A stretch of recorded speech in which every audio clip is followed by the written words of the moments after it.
You're listening to The Upland Rookie, a podcast presented by Upland Brits.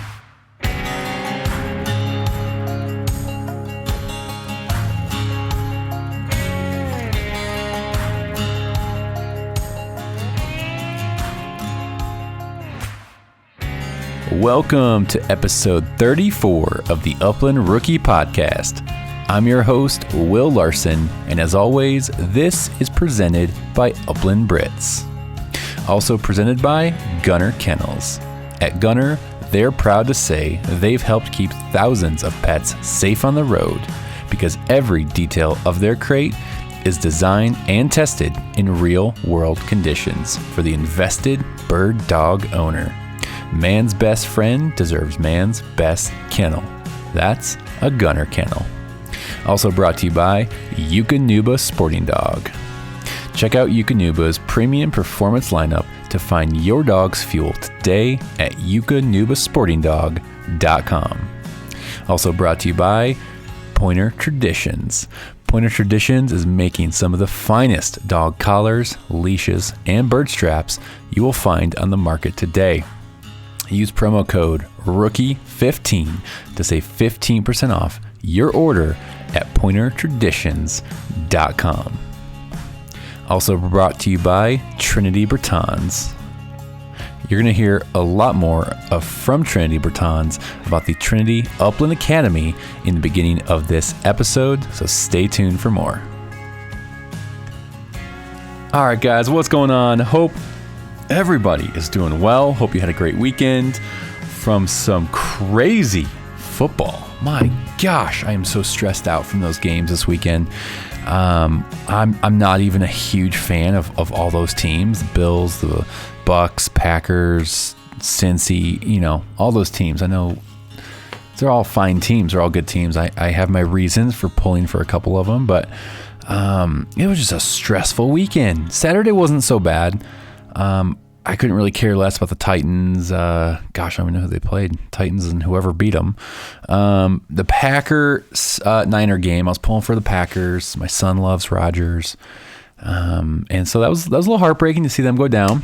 I'm not personally a fan of Rodgers this season, especially. I think he's a big tool bag full of nuts and bolts, but just my opinion.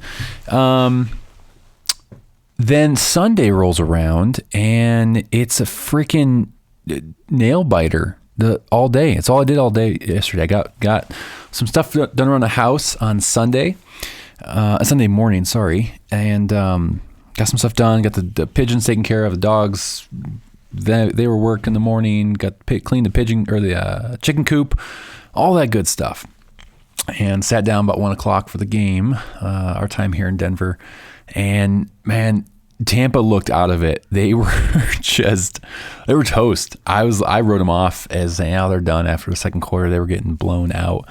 And, in the back of my mind, I just came off watching the Tom Brady documentary on ESPN, and mad respect for the guy.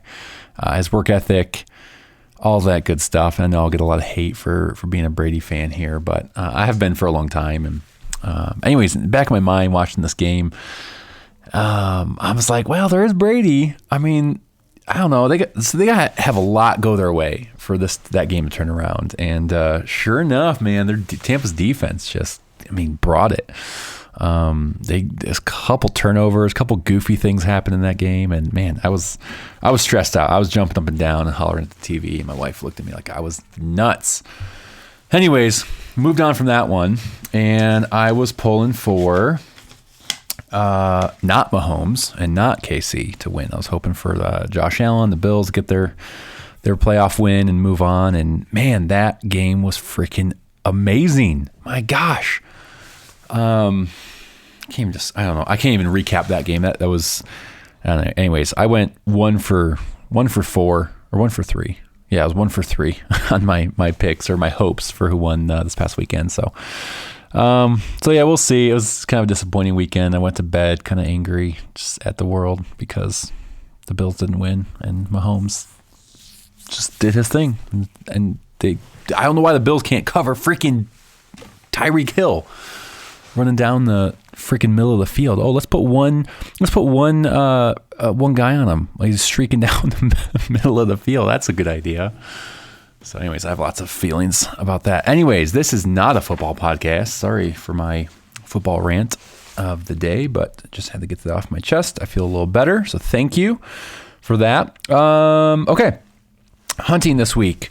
I am headed out hunting this week. That's all I have to tell you. I'm very excited. I will catch you up next week. I'll let you know how things go. I am trying to complete my Upland Slam in Nebraska, or the Nebraska Slam, whatever they call it. I just need to bag a bobwhite. And so that's the target. After I bag a quail or 2 or 3, however many I find, whatever it might be, I may move on to other species and go back for pheasant or more sharptails. Who knows? It's late season. I know. It gets crazy. We'll see how I'm feeling. So I'll keep you guys posted. Head over to Upland Brits Instagram or the Upland Rookie Podcast Instagram. I'll be sharing updates later this week. So you can follow along on the trip, and I'll let you guys know how it's going. So wish me and the dogs luck. Anyways, we're going to do something a little different before we jump into the meat and potatoes of our episode today, which is a real banger. I think that's what all the cool kids are saying. So that's with Jared Haddock out in Utah. Jared and I talk a lot about NSTRA, a lot about field trials. He has some experience in things other than NSTRA that he tried as he was getting into this. I really, really enjoyed this conversation with Jared. Jared and I have been talking quite a bit on and off, and just I've been asking him a lot of questions just about NSTRA in general and his dogs, and even a little deeper, and you'll feel this in the conversation. We really kind of get to the heart of why are some trials AKC field trials or hunt tests or things like that, why are those tend to be declining in numbers and the age of participants, and why is NSTRA in some regions growing and getting younger? And so anyways, we dive into that in this conversation. I really enjoyed his take on things, and I hope you enjoy this conversation as well. But before we jump in, I'm actually, I got on a call with Josh Ryder of Trinity Bretons. He was on several episodes ago. I think I titled that episode the Epinule, or the Small but Mighty Epinule Breton. So highly recommend go back and listen to that episode. Josh and I have known each other for several years. I got a dog from him a couple years ago. And so anyways, love talking to Josh and picking his brain on training and all sorts of stuff. And so anyways, I actually just do a kind of a real short interview questionnaire thing with him on what they call the Trinity Upland Academy. You've heard me reference it a few times on the podcast. And so Josh and I sit down for about 15 minutes and just, he shares what this is, how you can participate and get involved in this clinic. It's coming up this summer of 2022. So it's just kind of, he shares what it is, why they do it, how it got started, and so it's a real short clip. I just want to start with that before we get into the interview with Jared Haddock. So here's my conversation with Josh Ryder, explaining what the Trinity Upland Academy is all about. How did the Trinity Upland Academy come about or start? Give us the history a little bit. Yes, it would have been summer of 2018. My friend actually paid to go to a George Hickox clinic in Illinois, and I didn't know if I could make it, so I didn't sign up for it. And then he ended up not being able to go and sold his spot to me for half price. So I ended up there in 2018 at a Hickox clinic in Illinois, at which at the end of it, George commented on Moose and said he was his favorite dog at the clinic. If I ever wanted him to take Moose for a while, let him know. He'd be happy to work with him. Thought he was a special dog. That translated into the next year. We brought him down to our local club in Iowa to do a clinic for our pointing dog club. He stayed with my parents. Him and my dad became good friends. Him and my mom enjoyed red wine together during the week and weekend and stuff like that. So hit it off. And that's when Dad kind of caught the fire that I had caught the year before. And so then summer of 2020, following, a year after that, I had reached out to George and I said, hey, Moose, this is where he's at. I guided with him for a year. He had 1,000 birds in his mouth. His steadiness is pretty shoddy right now, and field trial season's coming up. Would you mind working with him this summer? And that was 2020. And he said, absolutely. So I brought Moose to Dad's place in Iowa. He drove him up to North Dakota and spent a couple days there, and then Moose stayed for the whole summer. And then on the heels of that, I ended up going down to George and his lady friend's place in Georgia for a week, December of 2020.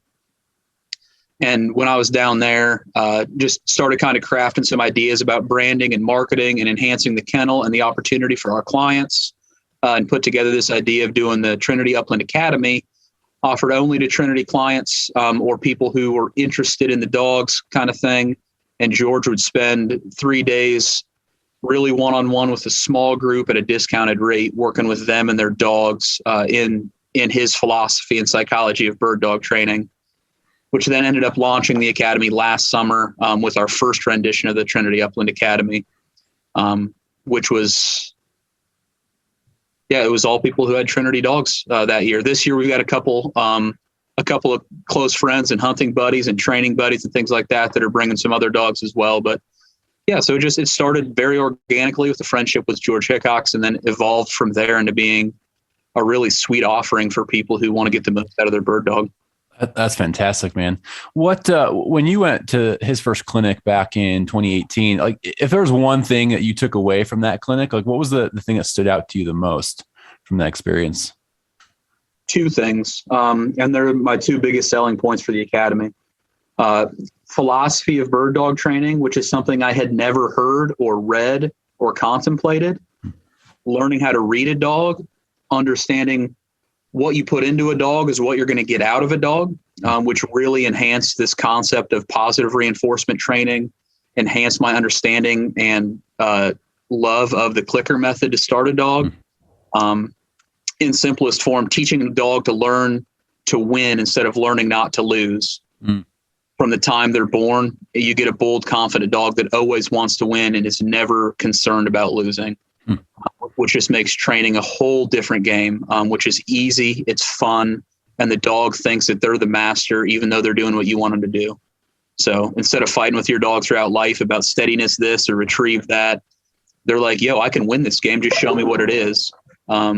Essentially, you become the grunt, right? They're making you pay them throughout their life instead of the other way around, even though it's what you want them to do. So the philosophy on one side, and then the psychology of dogs is the other side that really was something that I hadn't read or seen or watched on DVDs or heard any other trainer talk about. But this concept that we can't win with a dog if we go into it with pack mentality, because they live in pack mentality 24/7. They're always fighting to be top of the food chain. It's in their DNA. And we're only with them a couple hours a day of intentional time. So if we think in 2 out of 24 hours, we're going to become pack leader, we're dead wrong.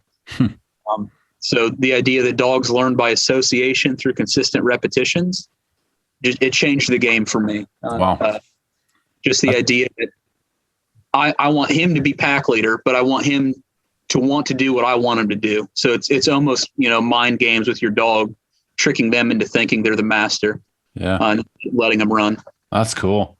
I didn't know George did the clicker training. I didn't know he was into that. That's pretty cool. I've had great success with that with some of my dogs when they're puppies, and get a lot of just quick responses because it's fun, it's positive, it's treat, click, and it's all, life is good. Yeah, and they look for the next way to win, right? They're like, okay, I won that. Let me try that again. Let me get another piece of hot dog or another treat or whatever. Yeah. He clicker trained the dog that sent it out, Osama, for special forces. George is the trainer of that dog. Oh, very cool. That's awesome. He's across the board, pointing dogs, flushing canines, the whole 9 yards. That's so cool. What, so last year was your first year of the Upland Academy. What were some of the big takeaways that you got to experience there with the group that you had and time with George? Yeah, a couple of the big takeaways were this, for the people there, but for me as well, going through it for a third, fourth time kind of thing, was this idea of, slowing down and listening to your dog. The idea that if your dog's not doing something right, it's not their fault. It's because you haven't trained them yet. So, don't get your feathers ruffled and things like that. Pay attention to what your dog's telling you, and using benchmarks instead of month to month expectations. Like my dog's 18 months, he should be steady. No, some dogs mature and they can do that at 18 months. Most dogs don't do that until they're 2.5, 3 years old. Follow the benchmarks. Is your dog birdie? Is your dog independent? Will they go run? One of the things that George says that's just, I mean, it's so simple but so true is you say you want a hunting dog. You need two things for that to happen. The first thing is simple, a dog. Right? The second thing is a dog that will go hunt. And so for that to happen, you need a dog that's not right by you, but is out there searching, wanting to explore, being independent. Sure. Before you do anything else with the dog, those two things have to happen. And those are things that we can help a dog discover and unfold in their own life. And it's so easy to think that my dog has to go point birds its first year as opposed to, no, just let him go hunt. Sure. We'll get to pointing later. We'll get to steady later. We need you to run. Like you said, go explore, find us the birds. Right. Paint a picture a little bit. Like what could someone expect at this clinic out in Iowa with you guys? Like what does a typical day look like for you guys? Yeah. So it's kind of it's a progressive weekend, 3 days. The first day is largely classroom oriented. George walks through, the 4 cardinal sins of dog training. Things that we all commit, variable reinforcement, twice, giving a command more than once, and then wondering why our dog doesn't listen when it's in the field. Well, because we just gave it 4 opportunities to say no before they had to say yes. Free lunch, which we're all guilty of, giving a dog a treat without any kind of command or behavior correlated with it, and things like that. So he walks through all of those things, the good, the bad, and the ugly of dog training, and what you need to set the table appropriately to train a dog well. And then he introduces clicker training, and we walk through that. And every person who comes, their dog gets to go through clicker training, whether they know it or not, because they've been started that way by their owner handler, or if they're a new puppy or a new trainer. He puts every dog through it, gets them excited about learning, gets them wanting to win. He does crate training with a clicker for everybody. He does place board training with a clicker for everybody. And then as the week progresses and he's been reading these dogs, we end up with some dogs going into some pointing drills. We'll go outside to the prairie and we'll put down scent birds, and we'll have bags full of pigeons for throwing birds. And he'll go out there with you side by side, and you'll walk your dog up to the scent birds, and he'll handle you through the situation, show you what to do the first time, and then let you do it and tell you what you did right, what you could do better, things like that. And then he also goes through collar conditioning. He goes through a lot of, nutrition. The 3 things that George talks about a lot of having a good finished dog eventually is genetics, training, and nutrition. Genetics you bought. Take what you got, but you bought genetics, whether you bought good or not. Sure. Training is up to you, and nutrition is easy. Buy good dog food for your bird dog. Yeah. So that's kind of the broad scope of what he does is clicker to collar, and he calls all that stuff yard work. And then the other half of the clinic is field work, showing your dog birds. If your dog hasn't seen a bird or a gun, he'll put quail out in the field and let your dog chase quail, bump quail, figure out what they're doing with their nose, run through tall grass, things like that, and then introduce the gun while a dog's chasing a bird. So you kind of get the first 6 months of what you should be doing with a dog in 3 days. Wow. That's a full menu right there. Yeah. That's pretty cool. You take it home and keep doing it, right? Association and repetitions. But you have all of the things, all of the tools to. Yeah. Do you guys get into any of the early kind of whoa work that he does with the dog, like any barrel or place board stuff, anything like that? So he does it place board. Yes. He doesn't use a barrel early on with dogs. He will eventually, but he uses it more for styling up a pointing dog. He uses place boards from the time they're about 6 weeks old. And he starts with a clicker. They jump on the place board. They get a click and a piece of hot dog kind of thing.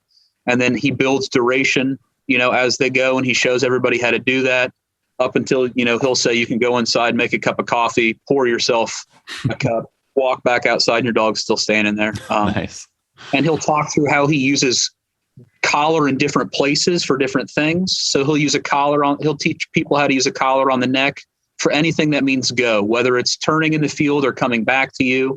And then he'll use a belly collar a lot for whoa work, because that way on the neck means go, on the belly means stop.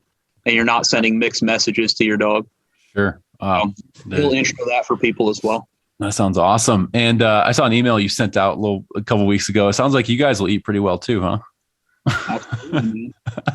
Yeah, we eat pretty high on the hog when he comes out. We have some barbecue. We go to a nice steak spot in town all together, and then we hit a pub in town that has 156 local Midwest beers on tap, and we sit down and just talk bird dogs for 3 hours one night over a bunch of pints. That's where it's at right there. That's why people come out. And George, but Yeah. Dude, how can so give me the kind of details. Like, what are the dates? How can people, like, do you still have spots open? How can they register? What's the details?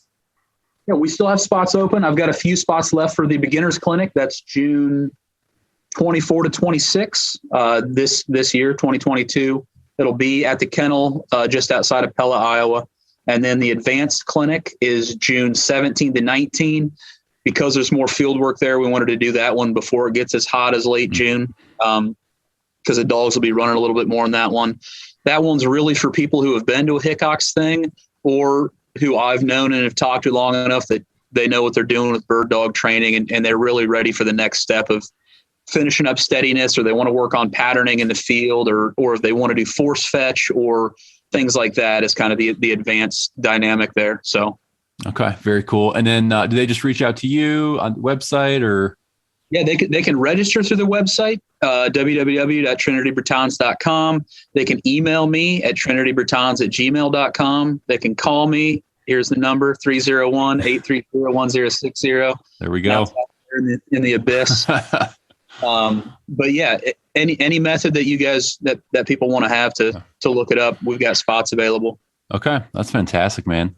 Hey, thanks so much for jumping on here and sharing a little bit more about the Trinity Academy. I've had a few people kind of reach out to me and say, hey, what is this? And I give them my best answer. And I was like, you know what? Might as well just get you on here and share a little bit about it and go from there.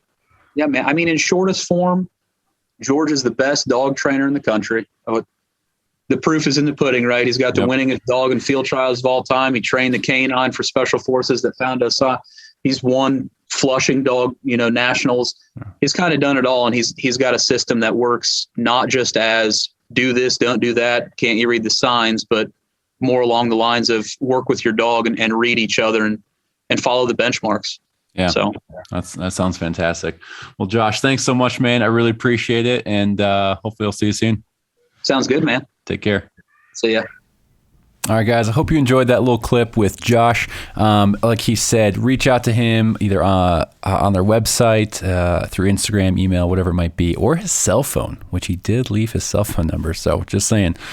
See how you can get involved in the Trinity Upland Academy happening this summer. There's a possibility, a very small possibility at the moment, that I might try to get out there for it as well, do a couple podcasts and just be around some great people, but I don't know. I have some things going on with work, some just all sorts of stuff this summer is kind of crazy for me, just personally, work, hunting, dogs, all that stuff. So I don't know, I'm not making any promises, but I'm trying to see if I can make it happen. Anyways, we're going to move on to the interview with Jared Haddock. Enjoy. That's all I got to say. Take care. So cool, man. Let's just kind of jump right in. Sure. Tell me a little bit about who you are and put us on the map. Well, I'm in Bountiful, Utah, so just barely north of Salt Lake. Okay. And yeah, my name is Jared Haddock. I grew up in Las Vegas. Nice. So kind of a random place to grow up. My dad was not a slot machine dealer or anything like that. Okay. Thanks for being clear. Just being clear. On the record, right? Yeah. No, so, I kind of came the weird way. Like, I spent the first part of my career actually as a performer. And so I grew up performing and creating shows in places like Vegas and New York and cool. all over the world, even as far as Japan and Hawaii. And then, and so it kind of took me out of Vegas that way. And I grew up hunting with my dad a little bit, but once I grew up and got married, went and lived in New York for a while, and then and lived all over the States. Ended up getting out of performing. I had a knack for understanding how to create things that emotionally reached people. Oh, cool. Which led to some doors opening in marketing. And so so my career transitioned into marketing, and I've made a career as a branding expert. I basically build my career connecting brands with people, forming communities and cultures around that brand, and creating a ravenous customer fan base that sees that brand as an integral part of themselves. And so that's what I do. I'm married young. I've been married for 21 years. Very cool. To the same woman. Nice. We have 4 boys who the youngest is 8 and the oldest is 15. Nice. Good range there. Yeah. Brought us back to Utah. We've been here about 12, 14 years, somewhere in there. Okay. Very cool. Utah's not that far from me. It's a good area. I've heard Utah's beautiful. It's beautiful. It's gorgeous. I gotta get out there and explore Utah a little more. I mean, it's like you're in Colorado though. Colorado's great. It's awesome. People always give me a hard time. They're like, "You're too hard on Colorado." I'm like, "No, I mean, I love it. I freaking love it. I just think there's other awesome places too." Right. Yeah. Yeah. We love, there's so many great places in Colorado though. Get up in the mountains. You got the skiing there too. It's real similar place. Yeah. To Colorado. Yeah, absolutely. I know that the branding stuff. I know you and I were chatting when we first connected. We were chatting about, you were kind of giving me your strategic marketing break. We were talking NSTRA a little bit. Nerdy stuff. Totally. And I was like eating that up. I was like, man, this guy's cool. So so I know we'll be chatting about that a lot more here in a little bit, but well, that's cool, man. Let's just kind of jump into a little bit of your story, getting to know you a little bit more as far as, dogs and hunting. And so did you grow up hunting, and like, what was that like? Was it passed down from your dad, his dad, like family? Like, tell us a little bit how you started. I'm kind of in both worlds a little bit. I did have the growing up hunting. My dad was a big game hunter, and he grew up in Utah, and his dad was a big time hunter. So that's what he and my grandfather did all the time, was hunt. By the time it came to me being born, and we ended up living in California and Las Vegas, there's not a lot of hunting around there. And so it was still something that my dad and I got to do, like once, maybe a year, or every couple years. A lot of times we would drive up to Utah and go big game hunting, deer hunting, and actually that's about it. A lot of fishing. And so it was a part of growing up, but it wasn't a big part of growing up. It was a big part of who I saw my dad as. And then of course, going off and being a performer and directing shows, and that's a totally different world in the outdoor world. not a lot of crossover. Not a lot of crossover. Yeah. I wasn't living in Manhattan and going hunting at the weekend.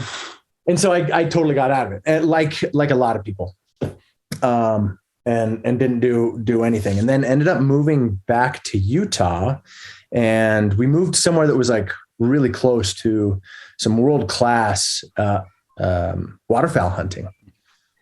And it was basically out of my backyard. And at the time, I should say this, I grew up, my parents, they raised German Shepherds for shows. So I grew up with dogs, and like dogs were always a part of my life. And once we finally settled back down a little bit and weren't moving all over the nation, I got a dog. I got a Labrador. So I had a yellow lab. I was living next to this great waterfowl hunting course. I'm gonna interrupt real quick. Did you get the lab because you were starting to get into waterfowl? Yeah, partially. Mm-hmm. Okay, cool. Yeah. Also, like, wanted a good family dog, and labs they're just great dogs. No, great all around dogs. Yeah. And wanted one that I could be up in the mountains with and hang out with, and so got that lab and worked with her and trained her and got into waterfowl, but not as crazy as some people. I would get out maybe, I don't know, 5 to 10 times a season. Sure. And had a good time doing that, and training her and working with her, and realized I kind of just loved the dog aspect even more. Yeah. And as she got older, said, well, she passed away, and I'd always watched the pointer guys and thought, man, that looks fun. That looks really fun. So I knew I wanted a pointing dog, and my wife said, I'm done with the hair. with labs. Labs shed a lot. Yeah. They shed a lot. Yeah. So she was done with the hair, and she said she wanted a smaller dog, which I was adamantly against. But hey, something more manly, right? To have a big old lab. I was when she said that, I have this idea of these little terriers or something running around. I don't want that. I wanted a dog. Yeah. So I started looking at pointing dogs and trying to figure out which breed I wanted. And I basically narrowed it down to either a setter or a Brittany, kind of a little bit on the smaller side, a little more medium-sized dog.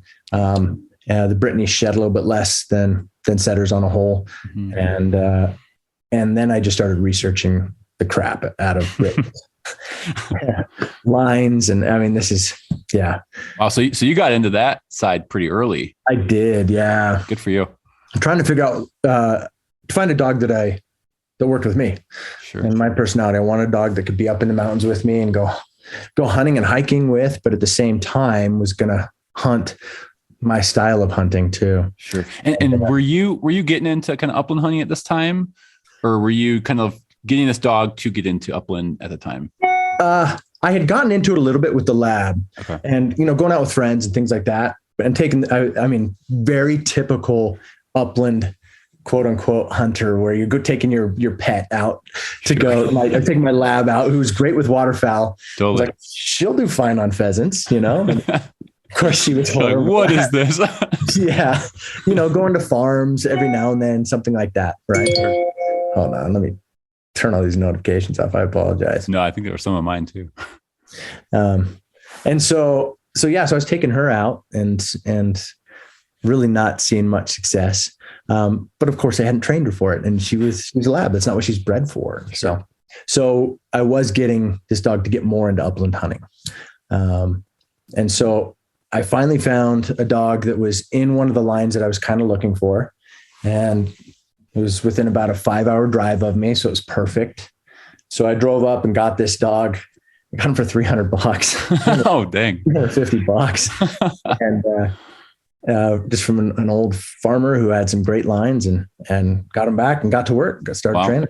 Wow. Yeah. That's cool. Where were you living at the time? Were you in Utah? I was here. I was in Utah. Yeah. Okay. And so this was just 4.5 years ago. Okay. Oh, so that's when you got your first dog.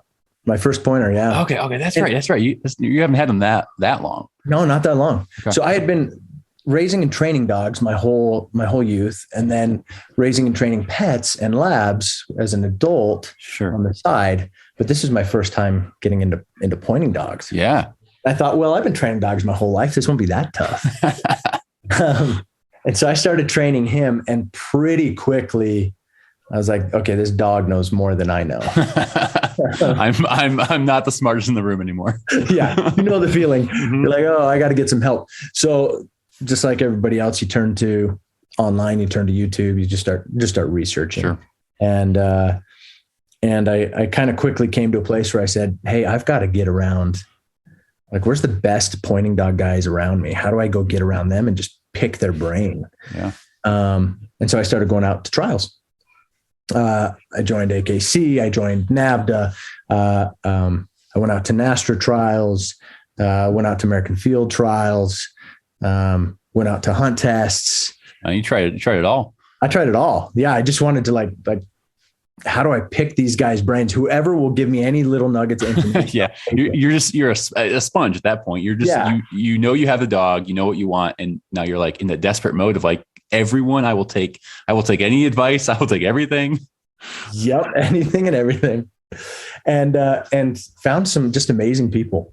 Here in the West, we have some great dog people, and they're all over, and they're willing to help. And some people just kind of took me under the wing and said, hey, I don't know if I have anything to offer you, even though they're masters of it. Right. They're why don't you come train with me? And pretty soon I'm training with people who I had stalked online. Yeah. Read their books. You're like, oh, I've never met you before. I know. Who are you? I know everything about you and your dog. Yeah. Well, dude, that's awesome. I want to definitely, we're going to dive into that a lot more. I want to know a little bit more about your trying different events and trials. Yeah. I'd love to dive into that. But I want to go back to bloodlines. I find that fascinating as getting into the pointing dog side of, because I get a lot of people who message me even be like, oh, like getting my first dog, what should I do? And I'm a big believer on like good bloodlines, and to a lot of people who will reach out, that kind of surprises them. They're like, oh, really? Like that matters. Yeah. And what's your take on it? Because you being, again, I know it sounds like you had dogs growing up, you were working with dogs a lot. Like what yeah, just like share your take on like the importance of bloodlines. Yeah. I'll say this: bloodlines are everything and nothing all at once. I would agree. Right? Like they're a great way to kind of get you into the ballpark. Yeah. To figure out what the dogs have done, what they're capable of.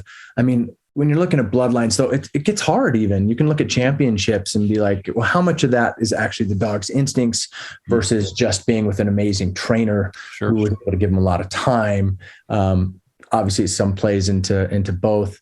You can get into a litter and have a couple dogs that are absolutely incredible and a couple others that just really aren't that great. Sure.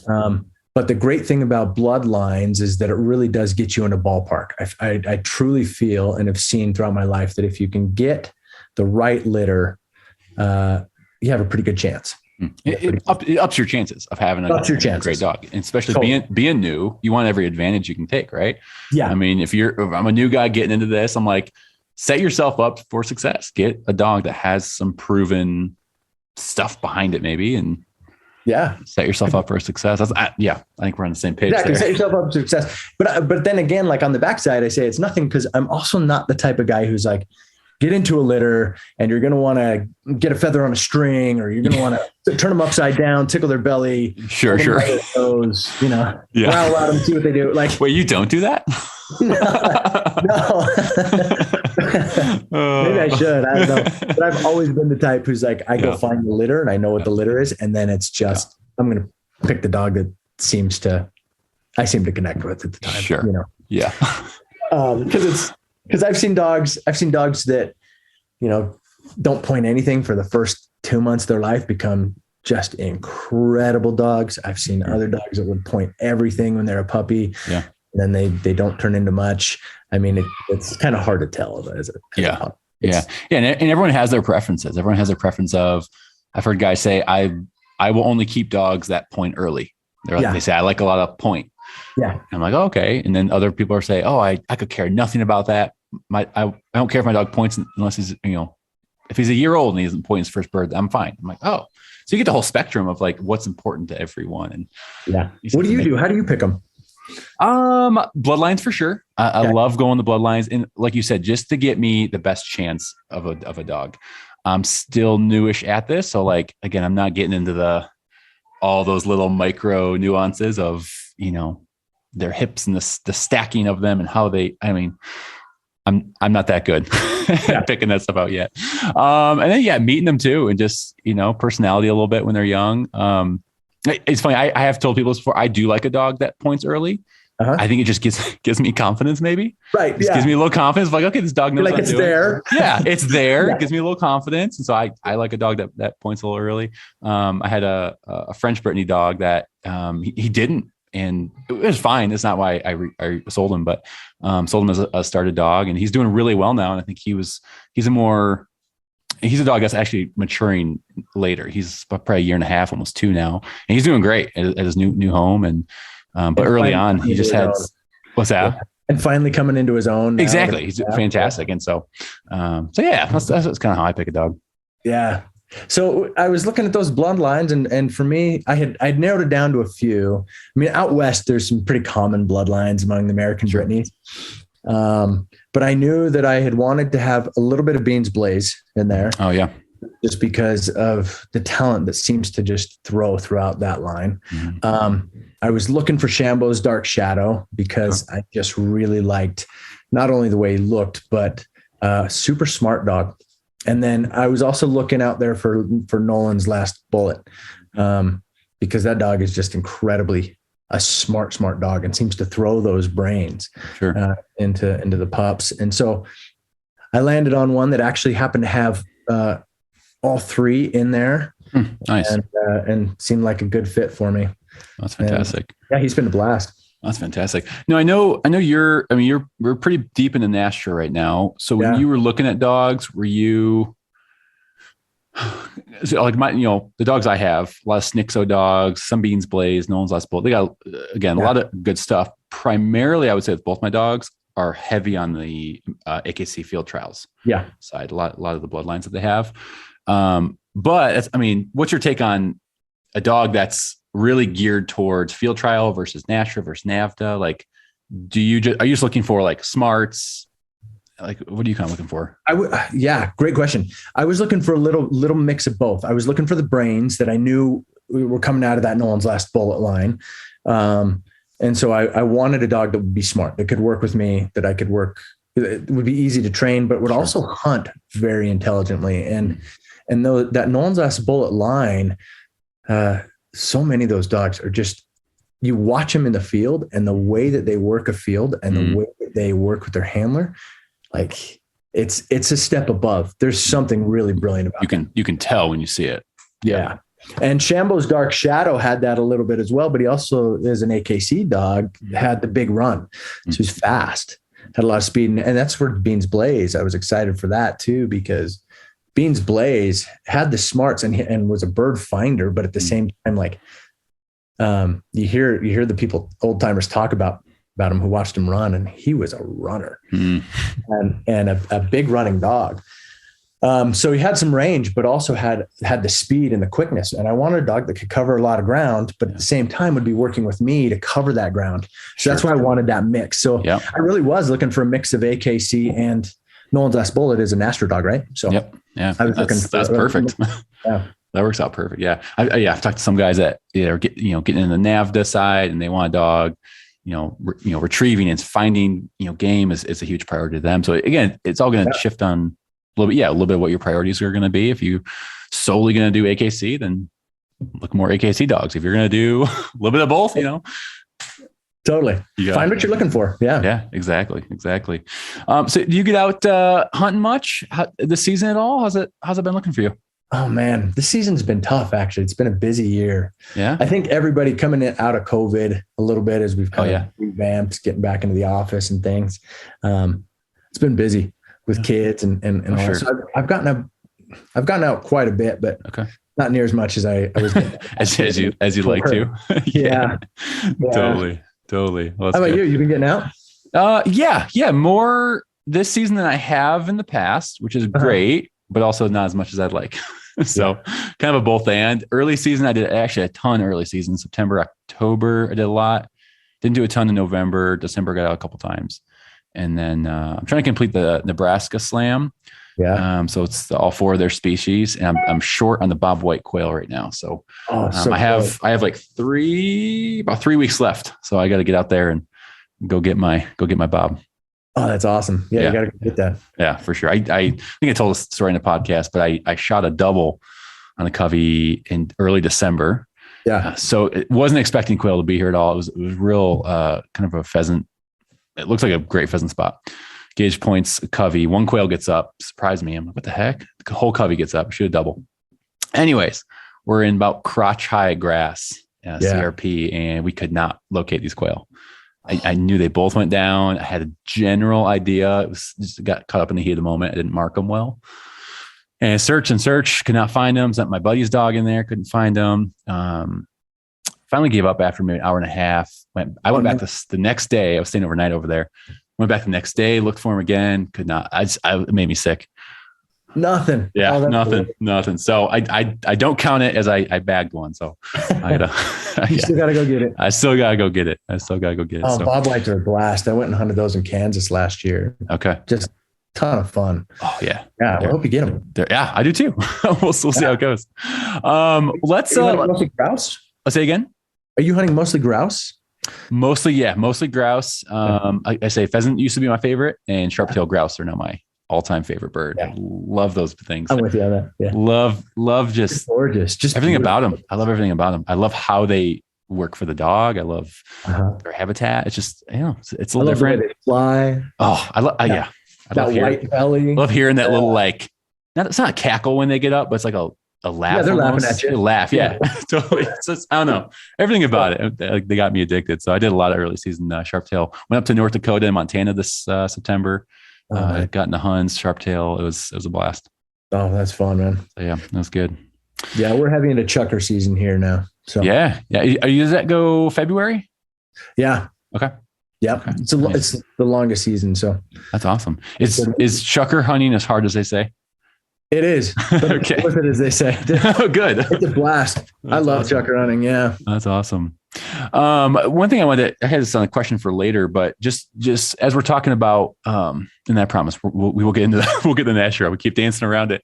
No, it's good. How do your dogs transition between hunting and trials? Like, do you even try that? Or if you do, like, do your dogs do it well?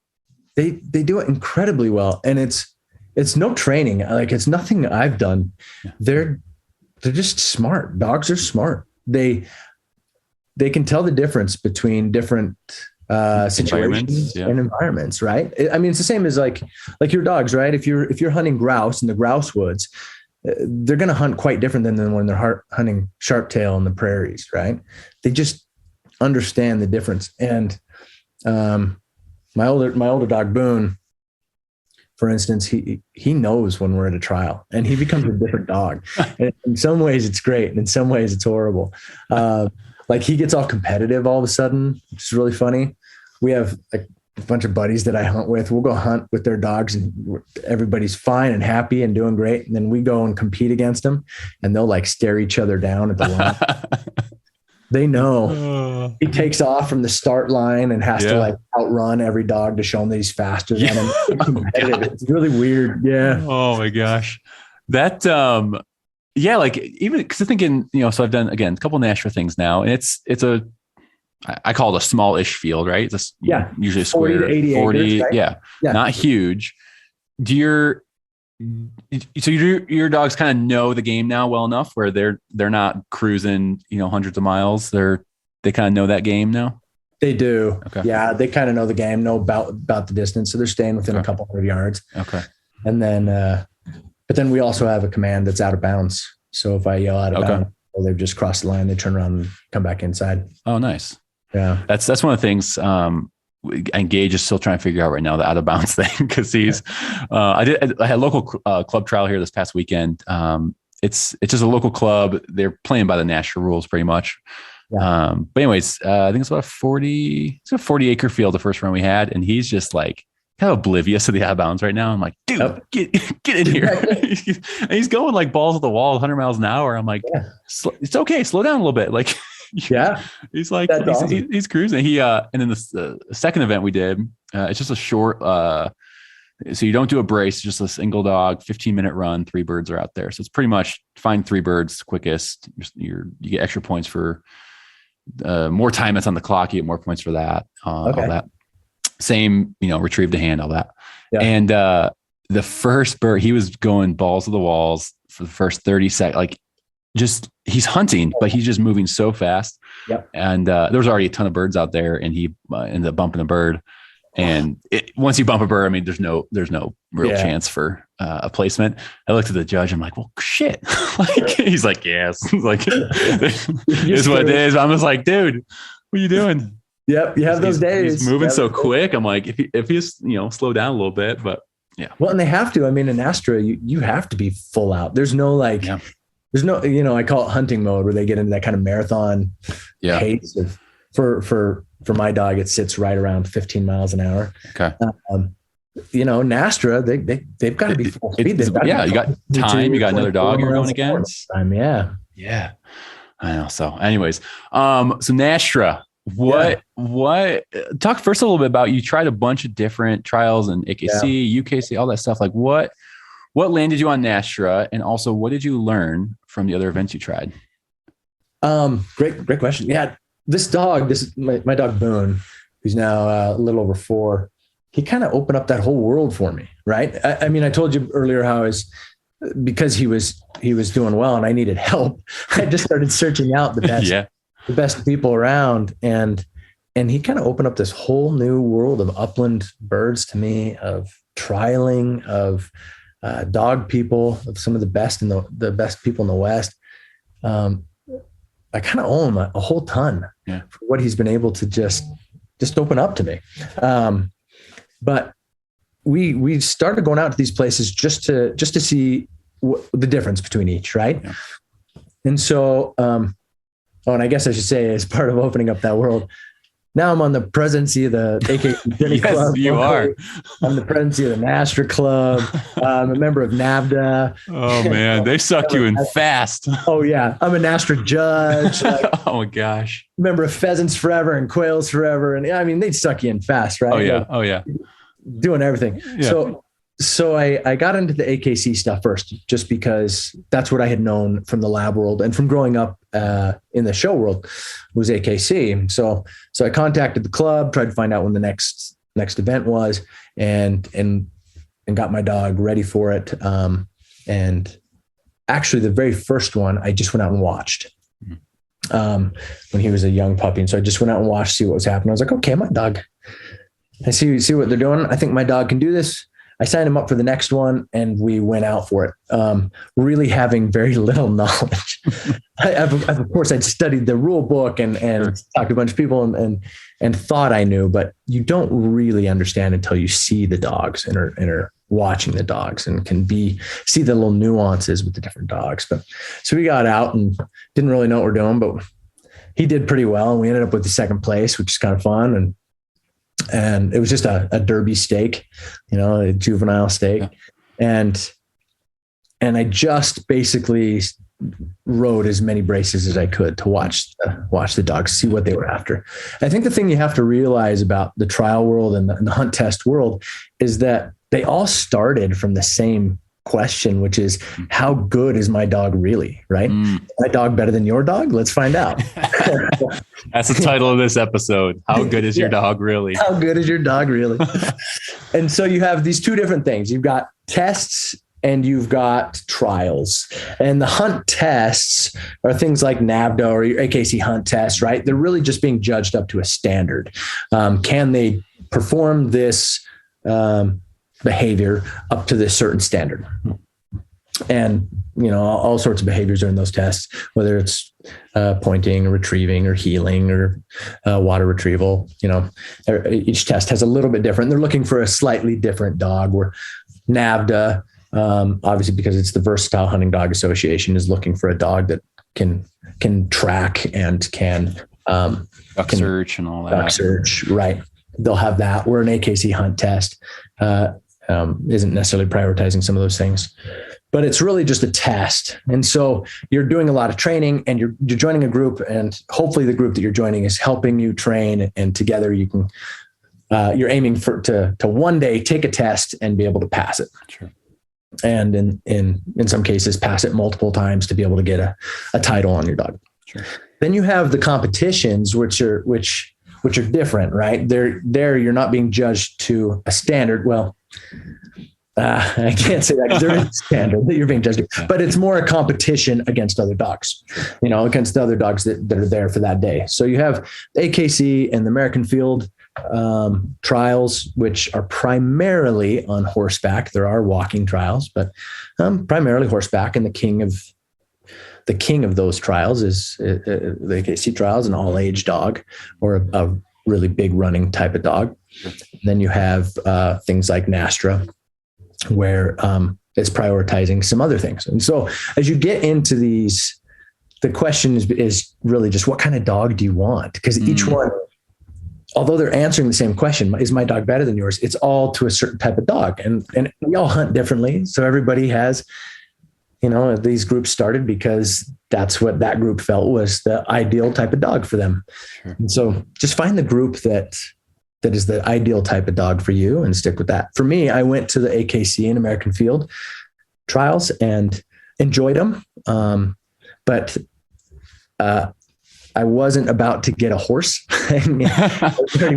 It's like next level. Next level for me. There were some barriers to entry that weren't not overcomable, but there were some barriers. And the type of dog that was winning those that I saw was kind of the ideal dog was not the type of dog that for me personally, I wanted to hunt behind. Like I said, it was, you've got these kind of bigger running dogs, and they're smart and they're still working objectives and they're beautiful to watch. But, an all age dog is ranging anywhere from 400 to 2,000 yards and typically running in a near straight line off into the distance, and you're supposed to ride up and find them on point. and my hunting style is walking and a little bit different. So I wanted a dog that could cover the ground and still range out, but really work with me and work the ground in a little different way. And I found that with NSTRA. NSTRA is the National Shoot to Retrieve Association. And for me, in that 40 to 80 acre field, my dog was ranging somewhere around 200 yards away from me, mostly. And they were being judged on how well they pointed, how well they held the bird, how well they worked the bird, how well they covered the whole field, if they covered it in a smart way. And then you're judged on retrieve. And I valued a retrieve, which in AKC, at least for the ones that I was, they don't do any retrieving, right? Not for Brittany's, not in these trials. Right. And yeah, in fact, when you find a bird, in AKC, you shoot a blank and you take your dog and you move on to the next bird. And so and it doesn't necessarily matter how many birds you find either. They're not necessarily looking for like the best bird finder. It's prioritizing some other things. It's like, I've heard it say like it's quality of the finds, right? Like Totally. a dog who would find 2 birds and it looks amazing. They covered them amazing, but a dog who found could win over a dog that found 5, right? Exactly. Yeah. Where in NSTRA, they do prioritize the bird finding ability a little bit more. And so if you can find more birds, you do have a chance of winning over a dog that's found less birds, just because you're scoring more points, right? And so it was the kind of dog that I wanted. And more than that, to be honest, it was the culture that kind of drew me in. Everybody in the dog world, I think, let me say it. The dog world can be really, really inviting. There's a lot of good people in the dog world. Yeah. Anywhere you'll find good people. In NSTRA, I just seem to find a chunk of really good people, like a good, solid core of really good people. When I showed up at NSTRA, for me, it was, guys were like taking me under their wing and being like, come train with me, come hang out. Like, let's go hunt. Do you want to, let's see your dog, see how he works. Let's give you some feedback. And it was great. It was awesome. Yeah. That's incredible. Did you dabble with NAVDA at all? Or I did. Did you? Okay. And that's just kind of a really, maybe it has been for a few years. It seems very popular. It seems like it's gaining a lot of, I know we'll get into this too, but like a lot of younger guys and girls who are getting into that. It seems like a very approachable thing. I do not have personal experience with it, but what was your kind of take on that? And was it just the style that you didn't like, or what was it? Coming from my career as a marketer and a brand, like all I do is branding and building cultures. NAVDA is like spot on. They know what they're doing. They're building that brand really well. They've lowered the barrier to entry to almost none. What that club primarily is a training club, because you're really working towards the test. So it's not like you can come out to the test, and they do tests every weekend or something, and hanging out all the time and hanging out with people. They do training days, and coming out to those training days and working with people. It's more about the community and the culture and helping each other work towards this goal. And so they're kind of spot on there in the branding. That's why it's bringing people out, because you can come out to a training day, no matter where your dog is, and feel like you're going to get good information and meet other people that you can train. It's fantastic that way. NAVDA for me, I still would love to do a UT test. I think it's cool. And I have the utmost respect for anybody who's put a UT1 on a dog. But for me, I liked the competition aspect of trialing. I liked the able and like playing games, like having fun. Like I grew up playing sports. Sure. And so for me, getting out and playing basketball with guys, or, running dogs with guys and having a little friendly competition, I just enjoy that atmosphere. I think it's a lot of fun. Yeah.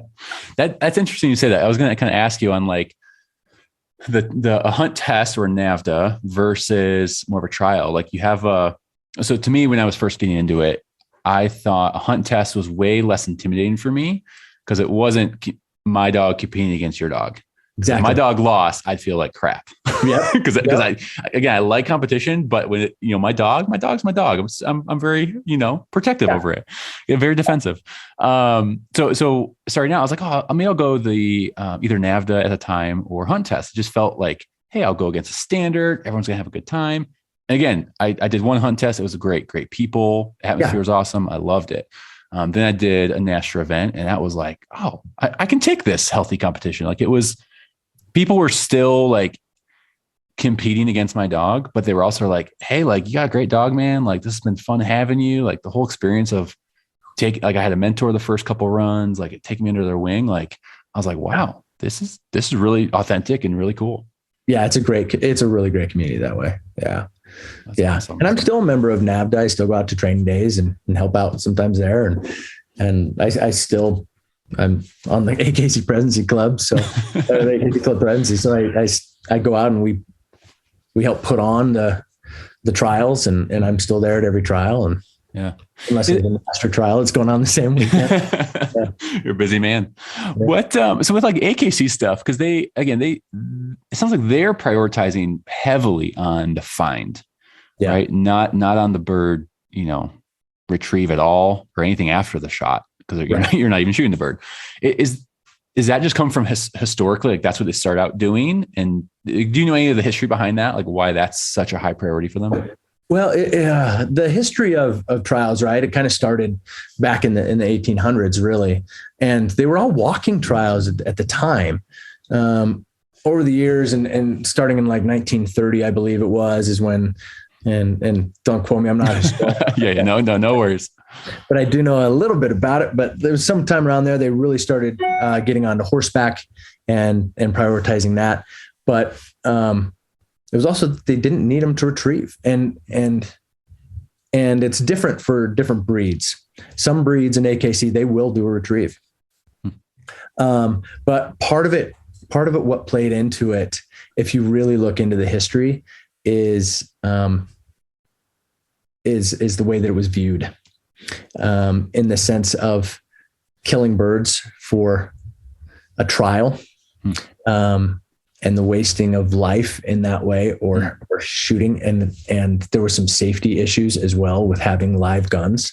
Sure. And so that did play into it a little bit if you look into the history, but primarily it's about trying to find the best bird finder, the best pointing dog, and the retrieving aspect was a little bit secondary. Now it's not that way for everything. Like American Field, there are places where they do prioritize the retrieve, but for Brittany's and AKC, it's less. So you're saying that can change based on the breed? It does. Yeah. Okay. I didn't know that. Yeah. That's cool.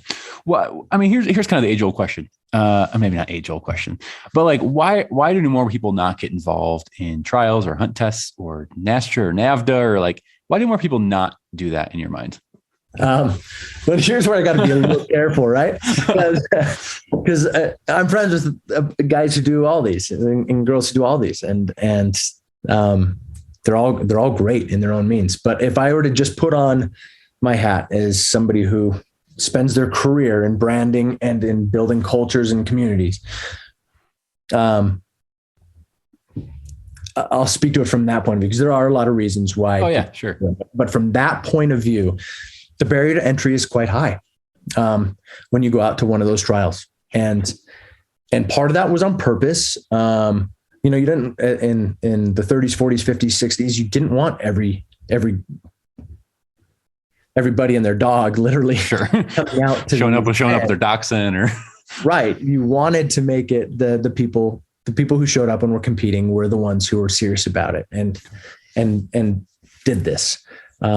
So it leaned towards a lot of professionals with larger strings, with the budgets to have horses and trailers and trucks, to be able to travel, because you do have that barrier to entry too, right? It's hard to champion a dog if you just live in one area, because chances are, especially out here in the West, it's a little easier back East because there's more trials in a smaller area in a smaller amount of time. But here, I mean, like in Utah, even if you went to every club's trial, you could maybe hit 3 or 4 in a year if you just stayed in the state. It's going to take you a long time to champion a dog that way. It's not as easy to champion dogs if you're going to a trial every weekend as you are back east. So you've got that. And then I think that as a culture, there's some things that are working against us as well. In the sense of the barrier to entry is already quite high just to be able to have a bird dog, right? We no longer live on farms for the most part. 85% of people live within a city or metropolitan area compared to, it was around 55 or 60% in 1950. So you don't have the space to have a dog. You don't have the space necessarily to use a bird dog because you've got to have access to land to like hunt or to go to a farm or to train. At least you've got to have some access. So there's already a barrier to entry to this and things in the culture that are working against us. But in addition, when you started out in the 50s and 60s and hunting hit its prime, there was a lot of growth that was happening up until then. And about that time, there were so many people in the field that we naturally took a stance of not necessarily wanting to help others. You know, the last thing we wanted to do is give away our spot. Sure. Very protective culture. Yeah. Get off my lawn, kid. Get off my lawn, right? I mean, you talk to your dad, your grandfather who hunted, and they would never tell anybody their spots because there would have been 50 guys there the next day and blown them out quick. So we kind of gained this culture of being quiet, of not necessarily sharing. And that's carried on a little bit to today, where even coming to a trial, it's not always what my experience in NSTRA in Utah was. It's not always where the guys and girls just put their arms around you and say, let me help you. Like, what do you need? What's going on? Come train with me. You want to come hunt with me? You can hunt with me and I'll show you a spot, right? Like, it's not necessarily like that. And so we end up being a little bit standoffish. And the other thing is that we end up with, from new people when they come, we tend to look down on them a little bit, down on their dogs when they're not up to par, or down on them if they don't show up with, for instance, a horse or horse trailer and a horse, or their dog does something that it shouldn't do and creates a problem with our dog or barks at our dog or something like that. We can run people off. So we've still got that little bit of a culture of not inviting and a little bit standoffish. Sure. Yeah. Yeah. I couldn't agree more, because again, being a younger, new guy to this, I felt all those emotions. I felt all those different emotions. And, I want to push through that. I want to just show up and just do it. And sure, I have, some guys who are doing this, who have horses, who've told me, hey, you can borrow my horse, which is great. Yeah. I know not everyone has that. Totally nice. Yeah. But even that culture piece, and by any means, I'm not trying to say anything bad against AKC or anything like that. It's just, it does create those emotions that bubble up inside you of just feeling like you're not enough. You don't have enough, what it takes. You're all these different things. Yeah. And it's a real thing that's, I think a lot of people have felt. And maybe that's why, again, NAVHDA has maybe attracted more. It feels like you said, maybe a lower barrier to entry. The culture is just different a little bit. And can you speak to that a little bit more? Like what did you experience that what you learned from NAVHDA, and like going into, again, you talk a little bit about your involvement with the Utah chapter now. Like, what did you learn from that you kind of carried into the Utah chapter? So seeing what NAVHDA was doing, right, with their training days and how it really was just about the community, because they're aiming for a test, as we said before. So it was all about like, just come train with us every weekend, or every so often we'll have these training days and do that. Seeing that, and then seeing AKC in American Field, where again, people were nice. It was just there was already a barrier to entry to just get there and find out even where the trial was and what's going on. It's not really transparent. Sure. It's hard to find where, location, contact info, and all that. Especially when you're coming into the world and know nothing or don't even know who to ask. You're looking on Facebook or like Googling. These like 30-year-old websites that haven't been maintained. And yeah, I mean, even AKC's event website is not. Oh, that's so clunky. It's not really up to date all the time. Yeah. And so trying to find those, it's getting hard. And then coming out to that event and in my first, so I went to probably 3 or 4 AKC and American Field events. Yeah, maybe even more, maybe like 5 or 6. And we were lucky and we placed in all of them. People were really nice and willing to give placement. So it wasn't like that or anything, but but I did show up without a horse, and it was very, I mean, I had a couple people who were quite frustrated with me that I was not riding a horse. And luckily there were some guys in the group who were very kind. In fact, the guy I was running against was amazing. And he was like, no worries. I'll get off my horse. I'm going to walk it with you. Oh, nice. Super kind about that. And there was another guy, older gentleman from Arizona, who said, look, it's going to be that way at any trial you go to. If you walk, I've walked all this time. He had a couple dogs that had won like runner up at nationals. He said, it's just like that for walking people. He's like, just don't deal with it. You kind of run into some of the tougher people. And then the other thing is you're playing against, like, I was playing against pros. Sure. Which wasn't horrible, but the fact that like you're walking in and you see this guy that, like, I just read your book. He has like, 20 amazing dogs, and and I've watched all your videos. I'm competing against you, and little intimidating, right? It's a little intimidating, right? So seeing those two different experiences, and then when I went over to NSTRA, and they all just kind of wrapped their arms around me, and then seeing their dogs up close and seeing that they were incredible dogs, I was like, holy cow! Like, I showed up, and the first one that I went to, this will tell you, there are two things happened here that really kind of blew my mind. Well, actually three. First one is, of course, everybody just kind of being very welcoming. But the other two are I watched the first brace that I got to kind of watch. They said, hey, why don't you go ride behind this judge? Get on an ATV with the judge, ride behind him, and you can ask questions. And so I'm watching this dog, and this dog named Tick, owned by a guy named Brett Wanacott, who is one of the most incredible dogs you'll ever see. Hits point, and it sent chills down my spine. I've never seen anything so beautiful. Is this gorgeous setter, this gorgeous ticked setter. And there's a reason why he's the winningest dog in Utah NSTRA history. He's an incredible dog. Wow. And it was like chills. And then as soon as we got off, Brett was one of the first ones to say, want to come train? Like, let's get your dog out. Let's go see what he can do. That's so cool. And then later in that day, there was a kid by the name of Barrett Gorsh who'd been there, I don't know, maybe a year or two. He'd been competing, and from what I understand, he'd had a rough go of it a little bit with his Brittany, and he was really kind to me. But he's out there competing, and I'm talking to these guys, and they said, "Wait, Barrett's running." And they all kind of come over, and everybody's like cheering him on from the corner to do well. That's cool. And this kid goes on to get his first placement that time. And like, you would have thought like he won the Super Bowl. People were cheering off on the side. They were so happy for him. They've been rooting for him for years. And he comes off, and even the guy that he ran against was like, couldn't have been more excited, like patting him on the shoulder. And like, I mean, I thought, okay, this is the right group of people.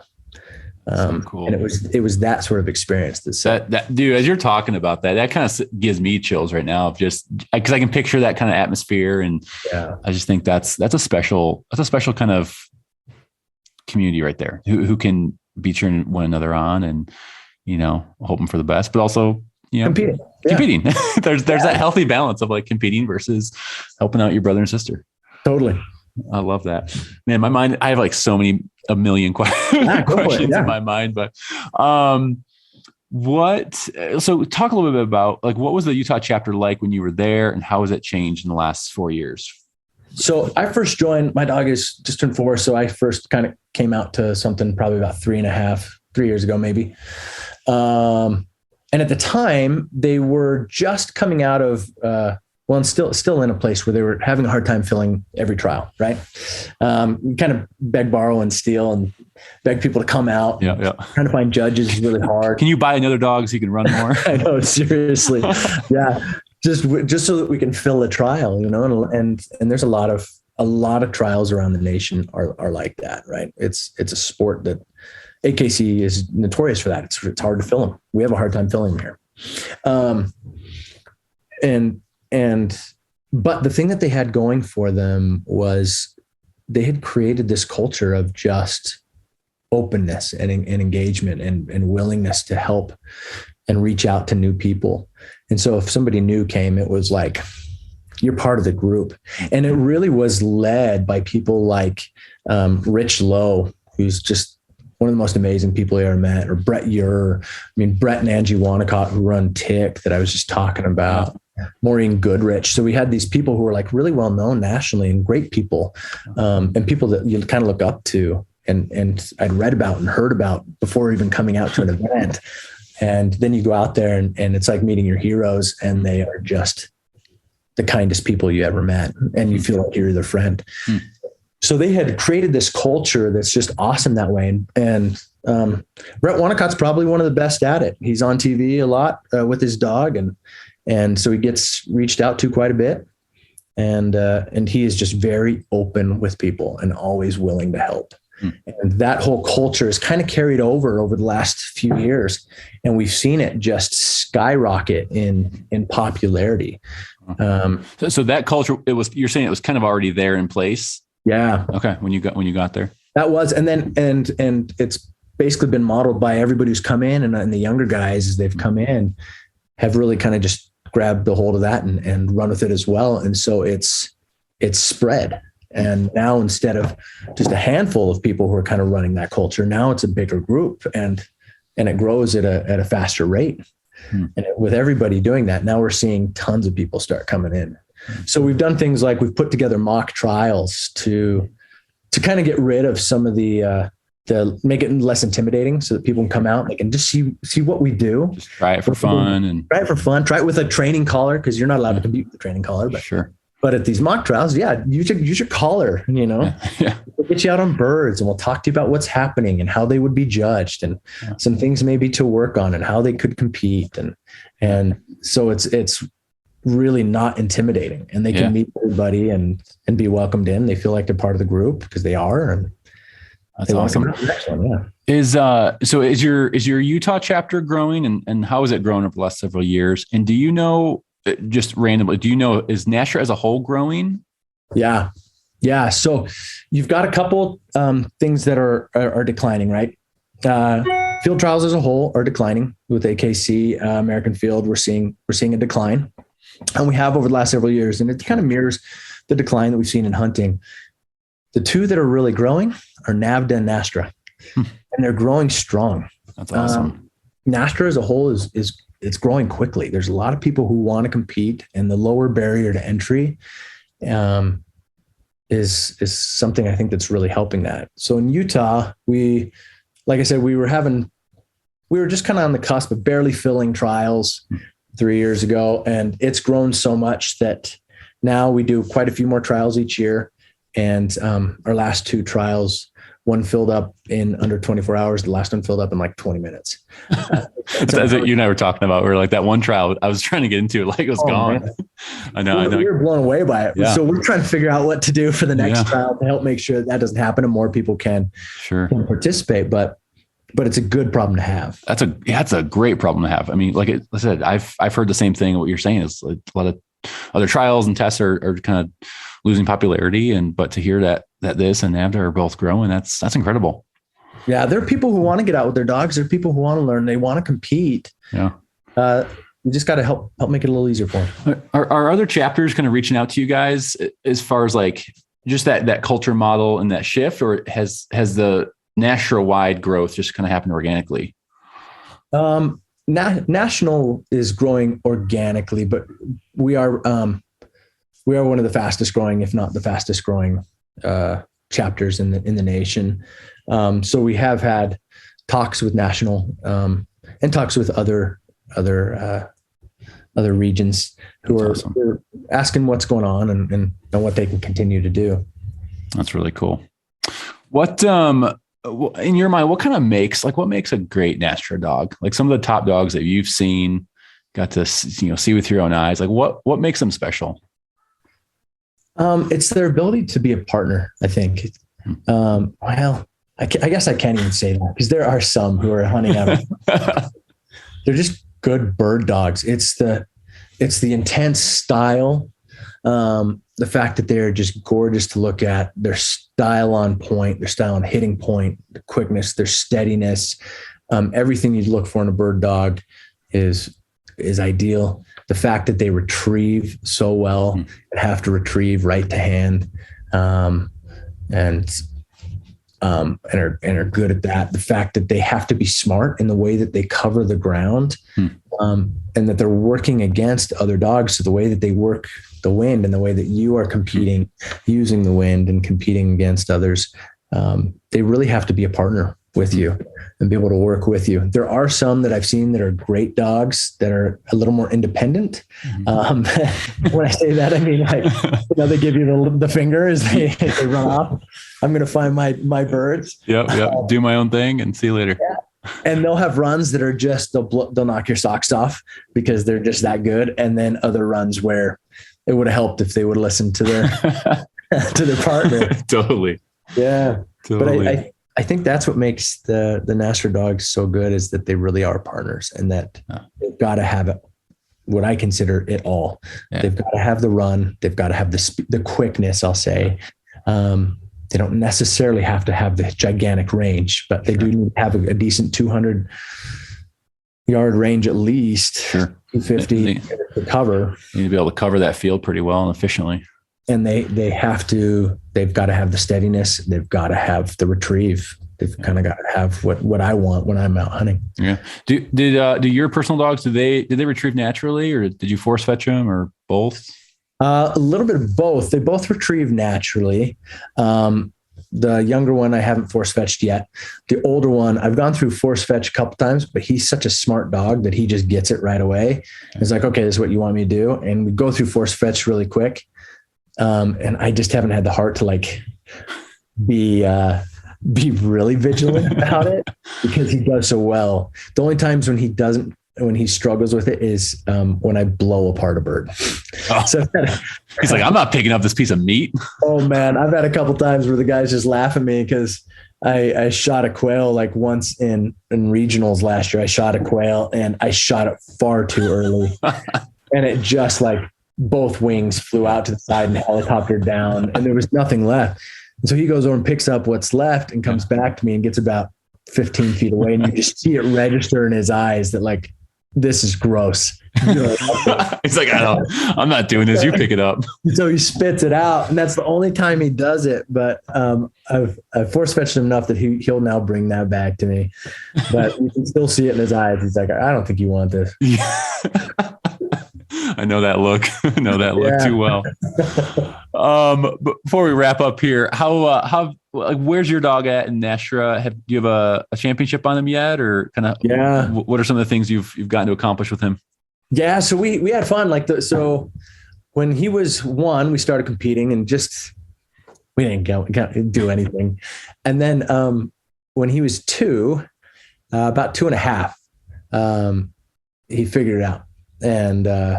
And all of a sudden started to place, and we got a 3rd place and then a 2nd place, and then went on just this tear of first placements. We ended up going out to nationals, and he placed first in the first day out there. And it's not me, it's him. He's my once in a lifetime dog. He's really good. He championed quite quickly, and is almost has a 2nd championship. That's Boone. That's Boone. Okay. Yeah. And then my younger dog, she's young. She's just coming up on 7 months. So hopefully she'll be good. We'll see. Yeah. Yeah, absolutely. Is national or nationals or regionals? Is that invitation only, or is that you have to have X amount of points? Yeah. So to go to regionals, you have to have placed in your region, right? You had to have earned a placement sometime during the trial season, or be a champion. So if you've already got that championship title, you'll go to regionals for the rest of their life. But to go to nationals, you have to qualify for it. You can, depending on there's a couple different national trials, but you can apply for it, and then they take the dogs with the highest amount of points. Gotcha. Okay. Cool. Gives me something to look forward to. Yeah, it's fun. That's last. And then you go out and you meet some really great people. Oh, I bet. Yeah. I was out there running, and I show up, and it's these guys who've done it for 40 years, You're just kind of the new guy. Hey, everybody. Hey, we just started doing this year ago. I'm like, all right, I guess. And I was competing. I just remember like pulling up and competing, and like I think the brace before me was Nolan Huffman running in one. Oh gosh. And I'm like, that's Nolan Huffman. Yeah, totally. I mean, I think I even said something stupid like, my dog comes out of your Nolan's last bullet. I just want to hit for it. And he's probably like, yeah, so does it, yeah. It's like the coveted. Yeah. But you get to meet some of your heroes and run with them and compete against them and do well. Cool. And fun. Yeah. That's cool. I'd love to meet him. All right. Last kind of question I like to wrap up here with. I'm going to kind of tailor it for this conversation. Yeah.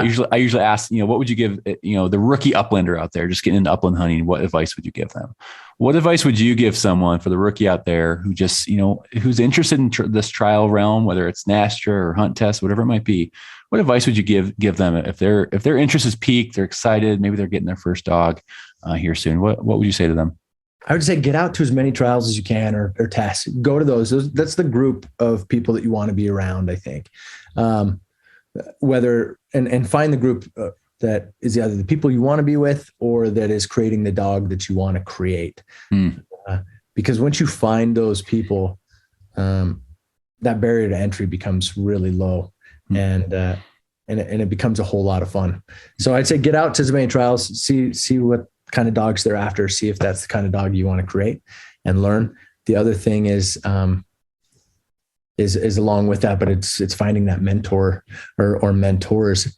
Like I said, I think that we have a little bit of a problem in the hunting industry as a whole, and that we're pretty tight-lipped and a little bit standoffish to new people. And then we wonder why new people don't come in. I can't tell you how many times I see online where somebody will get on and say, hey, I just moved to this area. Yeah. I'd like to go chucker hunting, for instance. Like, can anybody give me some pointers? And, the comments are full of things like, get out there and use boot leather and just go hike like the rest of us. And I say, well, but there's a big part of us that I think we forget, which is we learned from someone too, whether that was our dad and our grandpa and the spots they found, or whether it was just understanding the birds from them enough to know where to walk and where to look, what to look for, what habitat, what food, Yeah. Sometimes you just need somebody to help you out. And that was me trying to get into chucker hunting. I was like, I did as much research as I possibly could and went out to a place that looked good, but until you have somebody say, hey, let me show you, this is what you go, oh, okay. Then this is chucker poop. Yeah. And this is what they like. And this is why they like it. And I'm seeing that. And this is the area of the state to even walk in. But the funny thing is, like you said, those people that are kind of berating these people online who are asking questions, the same people who are making those comments are the people who are bitching about, the hunter numbers are declining and, hunting's not growing. And so there's this like double-edged sword of like, okay, we want hunting to grow and continue. And so we got to kind of help them out. Share some of what you've learned and, pass it along. Yeah. You don't have to hotspot. Just give them enough that they are not wasting their time if they're going out and walking. Or help set them up for success. And if that person has one good experience, and I think they'll be hooked for life, maybe. And it's the same with training too, just training a dog, finding somebody who can just kind of point you in the right direction a little bit. There's so much out there. Somebody could get on YouTube and literally do so many things to train their dog and in some ways screw it up because there's so many, right? But just having a mentor who can say, hey, you're going to want to stay away from that group. I kind of like this route. Sure. Let me just point out some of the big things you're going to want to avoid or make sure you do. Totally. So that's what I would say. If you're a rookie, find some people who can send you down the right roads. Yeah. I love that, man. Thank you. All right. Last thing is rapid fire section. I'm just going to ask you a couple kind of quick questions. You just kind of give me your off the cuff answer and we'll go from there. All right. Okay. Cool. What gun are you carrying out into the field and why? Oh, it changes. Because I do run Brittany's and I do like duck hunting and they duck hunt as well. Okay. If I'm duck hunting or waterfowl hunting, it's got to be the Remington 870 that my dad gave me. Oh, nice. Something nice. Classic. If I'm out chasing chucker, I do like my Satori. I've got a 750 that I love. or a Frankie Instinct. I've got a 20 gauge Frankie Instinct. Yes, another Instinct fan. They're nice, man. I love my so light. Just I don't know. And they're not that expensive. That's no, for over under. Ding it up. Absolutely. Yeah. They look great. They feel great. Do you find, is it hard to like switch between guns though? Do you find like are you used to it now? I'm used to it. Yeah. Okay. I say that, but last year I was switching up and I went into this phase where I couldn't hit the broadside of a barn. And so I showed That's every season for me. Oh man. It was like, I thought I was on fire because I'd gone for a streak where I wasn't missing a shot. And I was like, oh, I'm dialed in now. And then all of a sudden something flipped and I couldn't hit the broadside. So I have an SX4 and I put like goose load, like the extension on there. And I was showing up to trials because I didn't and everybody's making fun of me. Oh gosh. Shot. You just gotta get that confidence and then you're good. Oh yeah. So yeah. Oh, that's funny. All right. Favorite bird dog besides the Brittany? Oh, I guess I gotta go with the setter. They're okay. And that tick dog, man, he got me. Like, yeah, it sounds like that dog stood out to you for sure. Yeah. That's what's that dog's what's that dog's full name? Tick something? Do you know? What is his full name? I can't think of what his full name is. Okay. Yeah. I was curious. I'll think of it in like a minute. It sounds like an awesome dog. Wannacott's dog. Yeah. Okay. Favorite bird to hunt and why? I do love chucker, just the actual hunting aspect of chucker and seeing your dog range out 500, 600, 700 yards and really work a hill. That's gorgeous. Yeah. But Huns, some Huns are so beautiful. And I gotta say, sharp tail. I love sharp tail. Yeah. A little bit more meat too. And the size, the way they fly, the kind of cover that they're in. Yeah. That white underbelly. Yeah. Stop. I know. Getting goosebumps. I know. Yeah. Bring it back to September. All right. 2 more here. Favorite. Actually, we're going to end with this one. So we're going to skip to beverage of choice after a hunt. Oh, I'm boring. Water. All right. You're not the first one to say water. Really? No, you are not. I've had some interesting ones lately. I think it might be the episode coming out tomorrow. Guy said milk, I think. Or someone said milk. I'm pretty sure. Yeah, there you go. So don't feel bad about that. All right, and then last one here. Single favorite thing about NSTRA? It's got to be the people. Okay. Yeah, it's the people.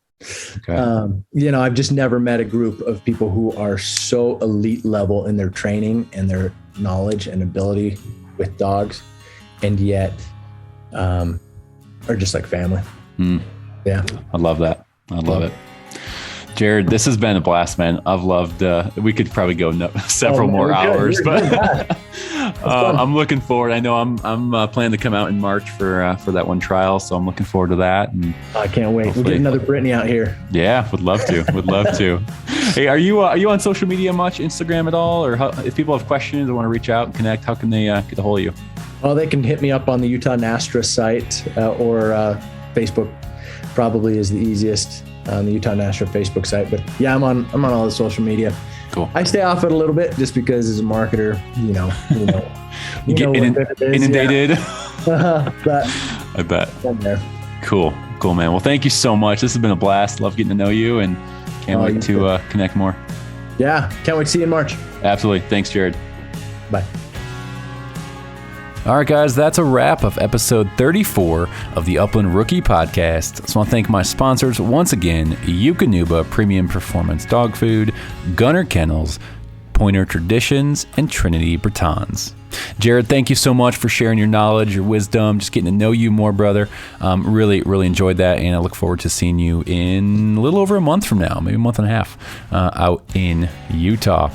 Hey guys, don't forget, if you're not fortunate enough to hunt with or own a Brittany, any bird dog is better than no bird dog. Go put some miles on those boots and have fun.